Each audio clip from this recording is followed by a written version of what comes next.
let's first talk, Cara, about the number of people who are elderly who are getting scammed these days. How bad is it, and how bad has it gotten over the last several years?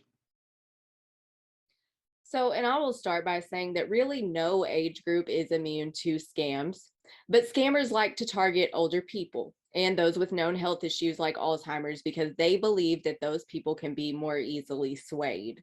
Scams in general have increased over the past few years, especially with us being at home more and online activity increasing. So you've seen this amongst everybody, but the elderly population seems to be the biggest percentage. They're the biggest target, that's for sure. All right, so Taco, why does the Alzheimer's Association get involved in this? Great question. We thought it would be a great opportunity for us to partner with the Better Business Bureau to talk about the 10 warning signs of Alzheimer's. And the reason that it's important for our organization is because several of the warning signs of Alzheimer's actually make those who may be having some concerns with memory, thinking, or behavior and suspect that there may be some dementia or Alzheimer's present. Some of those warning signs that we talk about actually point to reasons why those folks would be more of a target for people who unfortunately are interested in scamming and creating frauds for older individuals. And what are some of those warning signs?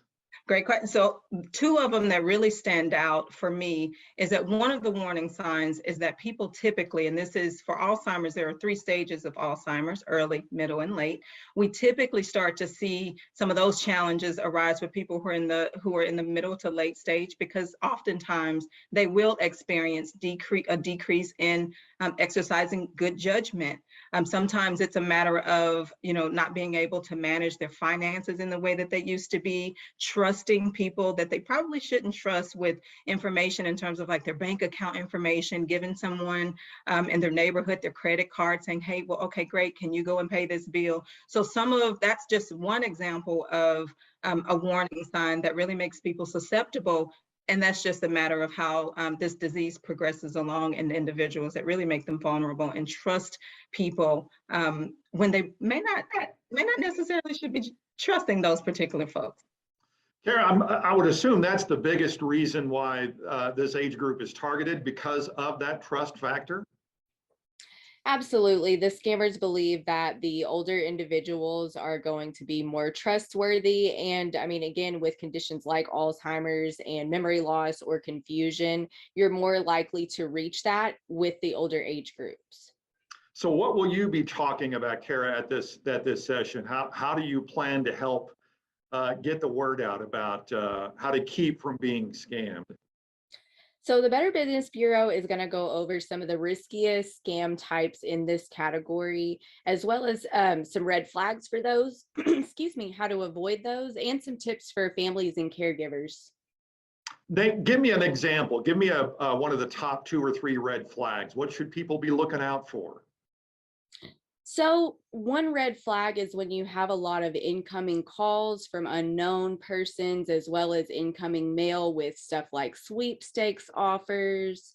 Some other red flags include change in behavior. So they're answering the phone in another room, they're writing letters in another room, they're sending more mail than normal. Those are kind of the 2 big red flags, is when you see those things coming in and when the behavior changes of the person. Another big red flag is missing money.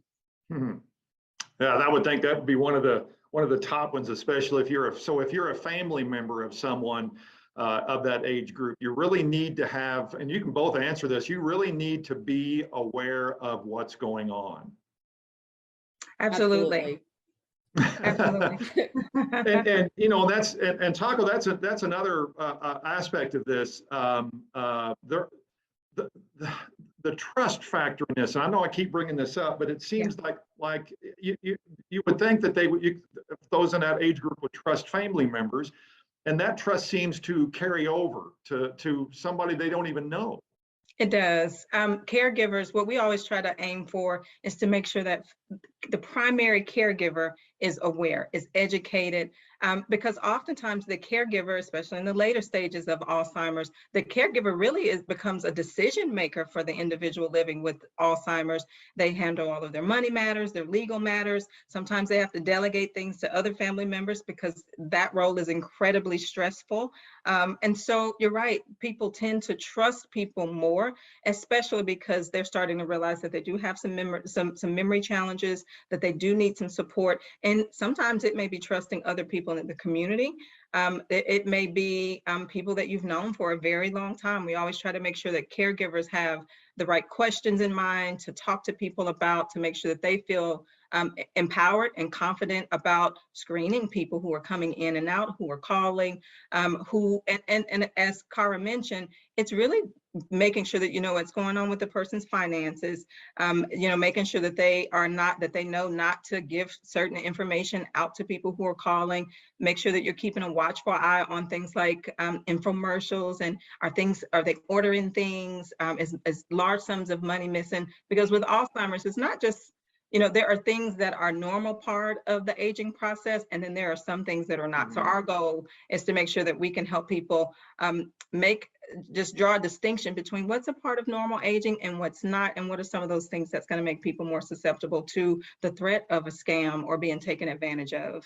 Cara, is there a stigma? Does the Better Business Bureau see this as the folks in this age group are a little embarrassed to admit that they might be scammed?